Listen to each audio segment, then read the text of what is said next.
Hello friend, नैतिक IAS academy आप सभी का स्वागत करता है। आज का हमारा क्लास बीए 5th सेमेस्टर का इम्पोर्टेंट टाइप क्वेश्चन आंसर को लेकर है। पिछली वीडियो में हमने क्वेश्चन का आंसर कराते समय 2-3 क्वेश्चन का आंसर हमने गलत दे दिया था। पहले उसका सुधार कर लेंगे, उसके बाद आगे का क्वेश्चन हम लोग करेंगे। ठीक है, आइए देखते हैं।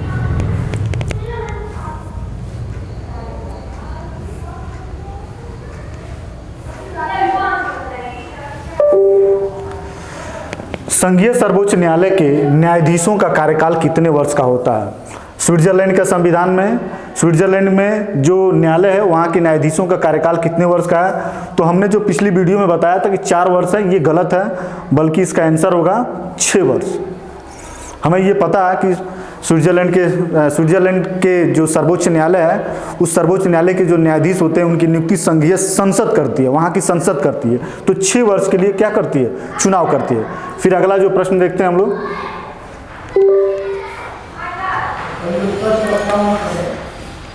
कौन सा वक्तव्य सही है? इस वक्तव्य में हम लोग को सही चुनना था। पिछली वीडियो में हमने बताते समय इसको बताया था, कंफ्यूजन है। ठीक है, क्वेश्चन शायद गलत छप गया, लेकिन ऐसी कोई बात नहीं है। इसका अभी हम लोग देखते हैं क्या आंसर इसका होगा। तो कौन सा वक्तव्य सही है? तो स्विस संघीय सर्वोच्च न्यायालय को न्यायिक पुनर्विलोकन की व्यापक शक्तियां प्राप्त है। ये नहीं, ये गलत है।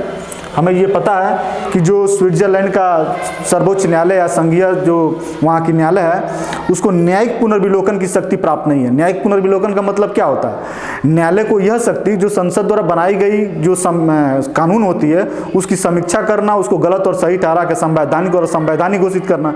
लेकिन जो स्विट्जरलैंड है वहाँ की जो न्यायपालिका है उनको इस तरह की शक्ति नहीं मिली हुई है।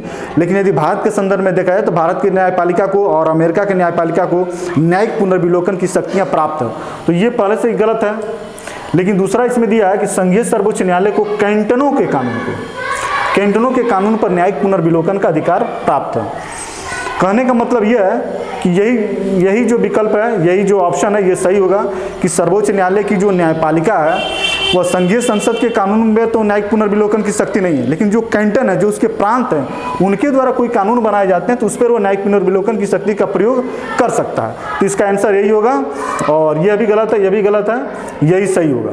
ठीक है, सुधार कर लीजिएगा आप लोग। अगला जो प्रश्न है, स्विट्जरलैंड में आरंभक के प्रयोग के लिए 1 लाख मतदाताओं के हस्ताक्षर कितनी अवधि के भीतर होने चाहिए? इस प्रश्न का उत्तर देते समय हमने बता दिया था कि 1 वर्ष की अवधि के लिए, चूंकि ये गलत है। और इस प्रश्न का उत्तर जो होगा वह होगा 6 महीने की अवधि के भीतर।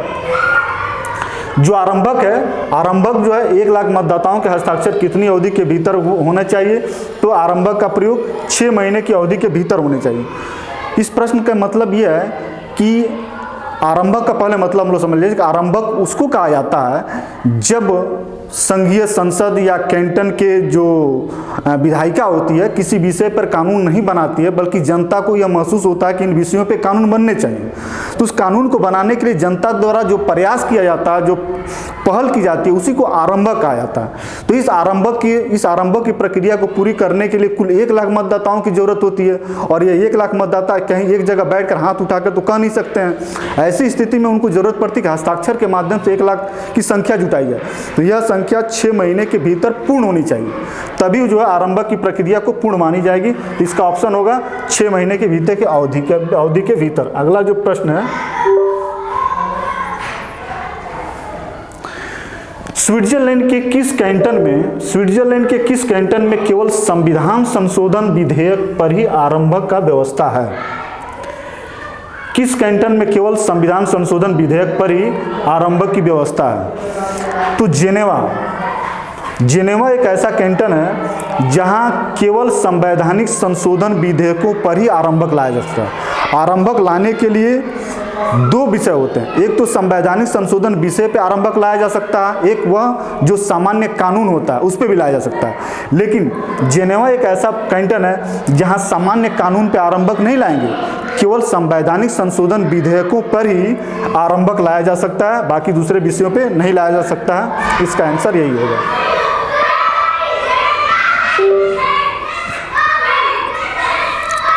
अगला जो प्रश्न है, प्रत्यक्ष लोकतंत्र और उसके उपकरणों के पक्ष में कौन सा तर्क दिया जा सकता है? प्रत्यक्ष लोकतंत्र के पक्ष में तर्क क्या है? तो प्रत्यक्ष लोकतंत्र जहाँ होगा वहाँ कानून प्रभु पर प्रतिबंध होगा, सही हुआ है।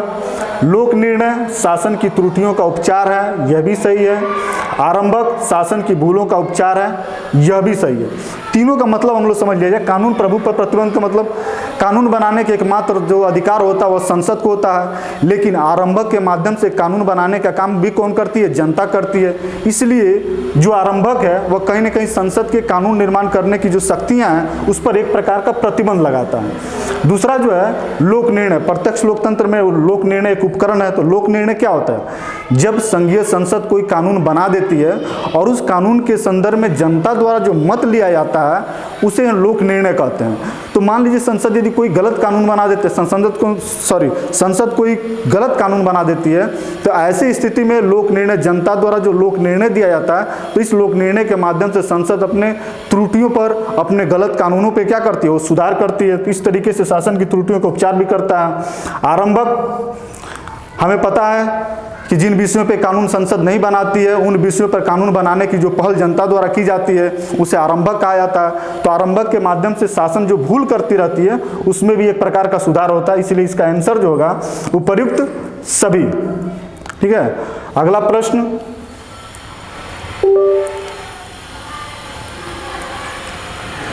प्रत्यक्ष लोकतंत्र और उसके उपकरणों के विपक्ष में कौन सा तर्क दिया जाता है? प्रत्यक्ष लोकतंत्र के विपक्ष में क्या क्या दिया जा सकता है उसके बारे में। साधारण जनता कानून निर्माण करने की जटिल कार्य करने योग्य नहीं है।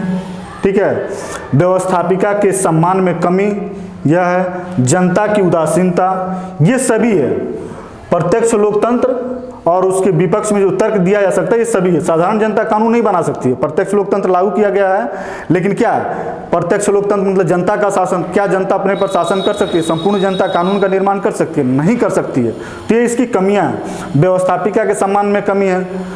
हमने संसद भी बना रखा है, जनता को कानून बनाने का अधिकार भी दे दिया है। तो जनता जब कानून बनाएगी तो फिर संसद की गरिमा और महत्व कम हो जाएगी। तो व्यवस्थापिका या संसद की गरिमा के सम्मान में कमी आएगी।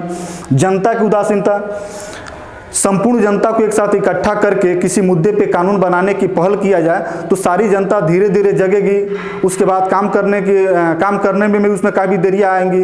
वह एक कानून को हो सकता है 2 साल, 4 साल, 5 साल लगा दे कानून बनाने में, नहीं भी लगा सकती है। कुछ जनता उदासीन होगी। इस तरीके से जनता की उदासीनता भी इसमें होती है। तो प्रत्यक्ष लोकतंत्र के विपक्ष में ये सारे जो है तर्क आपके रहेंगे।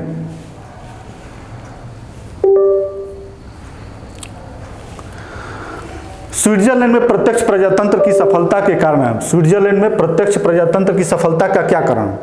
चूंकि प्रत्यक्ष प्रजातंत्र हमको पता है दुनिया का एकमात्र देश स्विट्जरलैंड है जहां प्रत्यक्ष लोकतंत्र स्थापित है। प्रत्यक्ष लोकतंत्र कहने का मतलब ये होता है जब जनता अपने ऊपर खुद शासन करती है, शासन में जनता पूर्ण रूप से भागीदार होती है, उसे प्रत्यक्ष लोकतंत्र कहते हैं। तो इस प्रत्यक्ष लोकतंत्र स्विट्जरलैंड में ही क्यों है? दुनिया के बहुत सारे देशों में लोकतंत्र है लेकिन प्रत्यक्ष लोकतंत्र नहीं है, बल्कि प्रतिनिधि लोकतंत्र है। भारत भी है तो भारत लोकतंत्र है लेकिन प्रत्यक्ष लोकतंत्र वाला देश नहीं है बल्कि प्रतिनिधि लोकतंत्र वाला देश है। तो ऐसा क्या कारण है जिसके कारण स्विट्जरलैंड में प्रत्यक्ष लोकतंत्र सफल तरीके से चल रहा है? उन कारणों पर हम लोग थोड़ा सा ध्यान दें। तो स्विस नागरिकों का चरित्र। स्विट्जरलैंड के नागरिक ऐसे हैं जो शुरू से ही उनमें शासन करने की ललक है, अपने शासन के प्रति जागरूक रहना और शासन में ज़्यादातर भागीदार बनना वहाँ के लोगों की नेचर में है। तो उनका चरित्र ही ऐसा है, शासन करना, इसलिए ये एक कारण बनता है। दूसरा, तीव्र आर्थिक असमानता का अभाव। स्विट्जरलैंड एक ऐसा देश है जो बहुत विकसित देश है, बहुत शांतिप्रिय देश है, खुरापात वाला देश नहीं है। तो वहाँ आय की जो समानताएं हैं वह काफ़ी लेवल पे है। लोकतंत्र की आवश्यक शर्त आर्थिक समानता नहीं है, ये बात सही है, लेकिन आर्थिक विषमता भी लोकतंत्र की सफलता का बहुत बड़ा कारण बन सकता है। तो लोकतंत्र सफल हो, लोकतंत्र सही तरीके से चले, यह जरूरी है कि वहाँ के नागरिकों की जो आय है लगभग समान नहीं तो बहुत बड़ा अंतर नहीं होना चाहिए। तो ये ऐसा है, आर्थिक असमानता का अभाव है, वहाँ पे सारे लोग लगभग विकसित हैं, ये इसका कारण है। दूसरा, उग्र दलबंदी का अभाव। वहाँ जो है चूंकि जनता जागरूक है, जनता अपने शासन को समझती है, तो राजनीतिक दल की जो भूमिका है वह जनता के फेवर में ही है। बहुत सारे उग्र राजनीतिक विचारधारा वाले राजनीतिक दल का उत्पन्न वहाँ नहीं होता है, ठीक है। इस वजह से वहाँ लोकतंत्र क्या है, सफल। अगला हम लोग प्रश्न देखते हैं।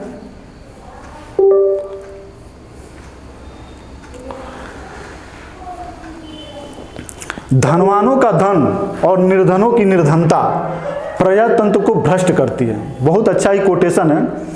यदि किसी भी देश की शासन व्यवस्था लोकतांत्रिक यदि केवल धनवान हो या केवल निर्धन हो तो दोनों स्थिति में लोकतंत्र क्या हो जाएगी, लोकतंत्र भ्रष्ट हो जाती है। यह कथन जो है हाफसन ने कहा था। जैसे अरस्तु ने लोकतंत्र की बुराई इसलिए कहा कि लोकतंत्र क्या है, मूर्खों का शासन है, दरिद्रों का शासन है, क्योंकि शासन करने की शक्ति उसने बताया था कि विशिष्ट लोगों के अंदर होती है। और यदि सभी लोग शासन में भागीदार बनेंगे, इसका मतलब क्या है, गरीब वर्ग भी उसमें भागीदार बनेगा, निर्धन भी बनेगा, और निर्धनों की संख्या यदि ज़्यादा है इसका मतलब वो शासन भ्रष्ट हो जाती है। यह बात अरस्तु ने भी कहा। और धनवानों का धन, यदि मान लीजिए कि किसी भी शासन व्यवस्था में यदि धनी मनी लोगों की बढ़ोतरी हो जाए तो वहाँ शासन अपने मूल उद्देश्यों को नहीं कर पाता, बल्कि वह शक्तिशाली और धनवान लोगों के इच्छाओं की पूर्ति करने के लिए केवल कंप्रोमाइज और समझौता करते रहता है। तो ये दोनों स्थिति खराब है। धनवानों का धन और निर्धनों की निर्धनता जो है प्रजातंत्र को भ्रष्ट बनाती है। इसलिए यह आवश्यक है प्रजातंत्र की सफलता के लिए कि प्रजातंत्र में बहुत ज़्यादा धनी मनी में लोग ना हो और बहुत गरीब नहीं हो, बल्कि क्या हो, आय की समानता उनमें व्याप्त हो। तो ये कहने वाला जो विचारक है वह है हाफसन।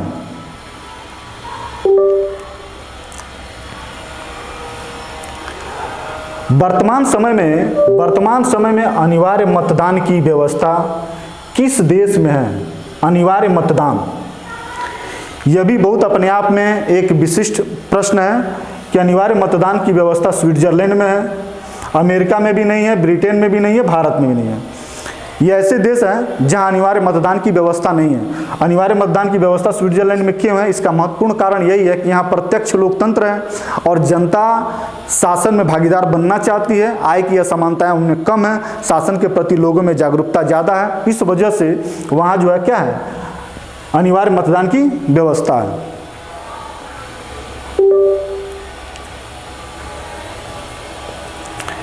संघीय विषयों पे अनिवार्य मतदान की व्यवस्था किस कैंटन में है? संघीय विषयों में हमें पता है कि जो स्विट्जरलैंड एक संघात्मक शासन व्यवस्था वाला देश है, इसलिए संविधान द्वारा जो शक्तियों का विभाजन होगा वह संघ सूची, समवर्ती सूची और राज्य सूची के रूप में हुआ होगा। तो वहाँ क्या है, जो संघीय विषयों पे अनिवार्य रूप से मतदान की व्यवस्था है, उसमें जो ये तीनों जो कैंटन है उनमें सभी में सोटफास पे, सेंट गॉल पे, आरगाउ पे, यहाँ जो है संघीय व्यवस्था से संबंधित कोई भी कानून बनेगा तो इन्हीं कैंटनों में क्या होगा, बनेगा। संघीय विषयों पर अनिवार्य मतदान की व्यवस्था, यदि इन विषयों पे इन राज्यों में कानून बनता है तो निश्चित तौर से उस पर क्या लिया जाएगा, मतदान या लोक निर्णय की व्यवस्था उस पर कराई जाएगी।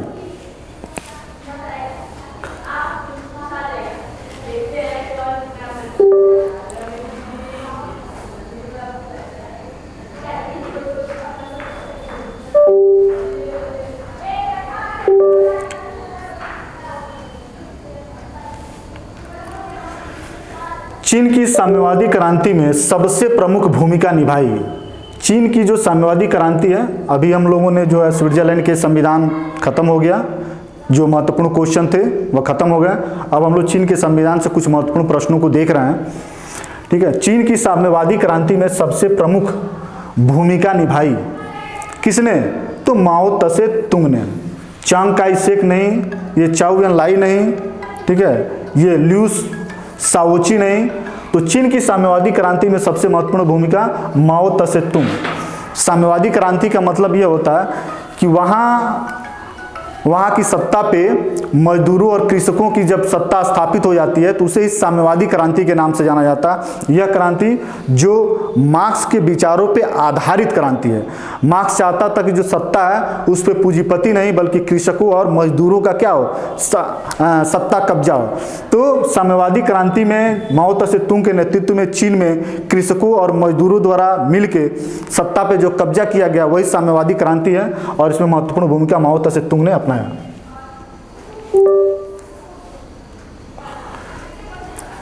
चीन के वर्तमान संविधान में है, ये समझ जाइए कि चीन आज़ाद हुआ और वर्तमान समय तक चीन में कुल 4 संविधान बने। सबसे पहले 1954 में संविधान बना वहाँ का, 1954 में संविधान बना। दूसरा संविधान 1975 में बना। तीसरा संविधान वहाँ का 1978 में बना और जो वर्तमान संविधान है वह 1982 का संविधान है। यही संविधान चल रहा है। लेकिन भारत का संविधान चीन के मामले में ज़्यादा स्ट्रांग है और जनता की आस्था भारतीय संविधान पर ज़्यादा है। 1947 में जो बना और 1950 में जो संविधान लागू हुआ वो आज भी अनवरत रूप से चल रहा है, लेकिन चीन में ऐसा नहीं रहा।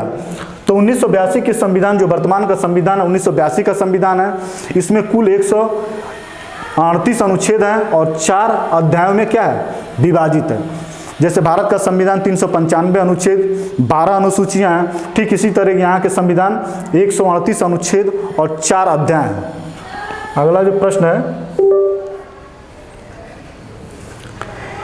चीन के संविधान में संशोधन प्रक्रिया का उल्लेख किया गया है।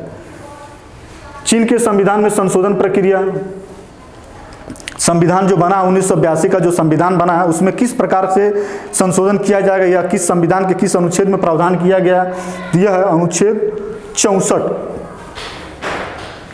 भारत के संदर्भ में देखा जाए कि भारत के संदर्भ में संविधान संशोधन के प्रावधान किसमें कहा गया है, तो 368 संविधान के अनुच्छेद 368 में, भारतीय संविधान के अनुच्छेद 368 में संवैधानिक संशोधन का प्रावधान किया गया है और चीन के संविधान में अनुच्छेद 64 में वहां के संविधान में संशोधन करने का प्रावधान किया गया है। 64 और 368।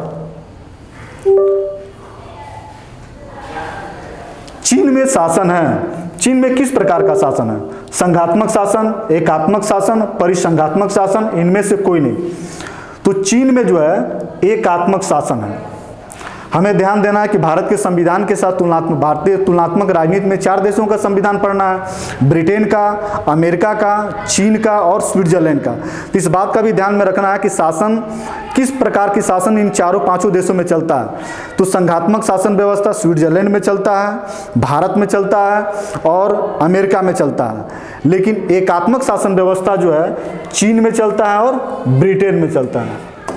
ये 2 देश ऐसे हैं जिनको हमको पढ़ना है, तो ब्रिटेन और चीन, ये 2 देश हैं जहां एकात्मक शासन है और अमेरिका, स्विट्जरलैंड, भारत, यहाँ कौन सा है, संघात्मक शासन व्यवस्था है।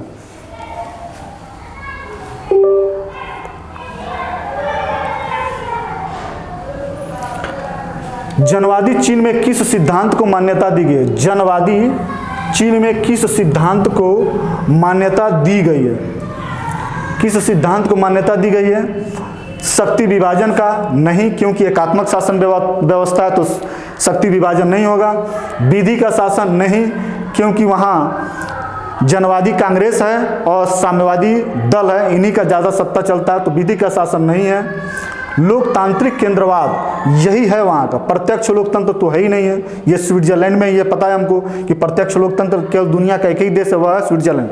अब है लोकतांत्रिक केंद्रवाद। लोकतांत्रिक केंद्रवाद का मतलब होता क्या है, लोकतांत्रिक केंद्रवाद का मतलब यह होता है कि जिस तरह लोकतंत्र में जनता का शासन होता है और संसद में 2 सदन होते हैं, कई राजनीतिक दल होते हैं, इस तरीके से लोकतंत्र चलता है।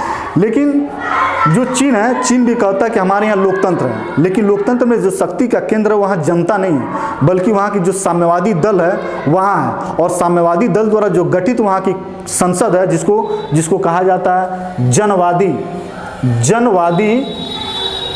कांग्रेस, जनवादी कांग्रेस, यही वहाँ की क्या है, संसद है। तो जनवादी कांग्रेस के पास ही ज़्यादातर शक्तियाँ सीमित हुई हैं, इसीलिए वहाँ के लोकतंत्र को लोकतांत्रिक केंद्रवाद की संज्ञा दी जाती है। इसलिए इसका आंसर यही होगा।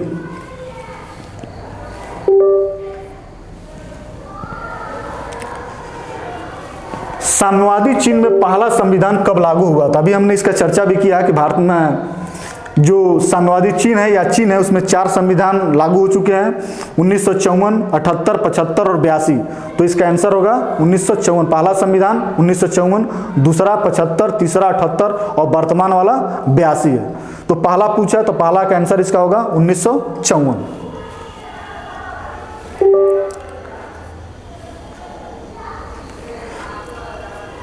चीन का वर्तमान संविधान कब लागू किया गया? चीन का वर्तमान संविधान कब लागू किया गया? वर्तमान संविधान, इसकी भी चर्चा किया जा चुका है। तो 1982 में वर्तमान संविधान है, जिसमें कुल कितने अनुच्छेद हैं? 138 अनुच्छेद और 4 अध्याय। 4 अध्याय, यही है वर्तमान समय चीन की वर्तमान संविधान का प्रावधान।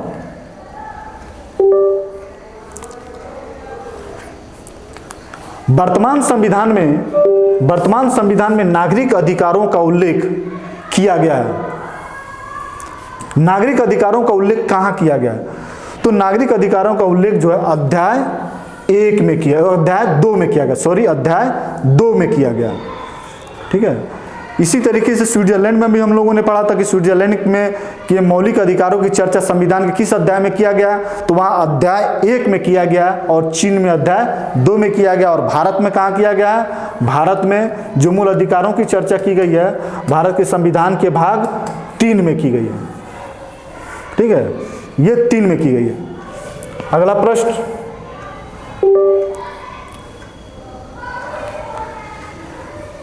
चीन के संविधान द्वारा नागरिकों को प्रथम अधिकार दिया गया। नागरिकों को प्रथम अधिकार दिया गया, क्या दिया गया है?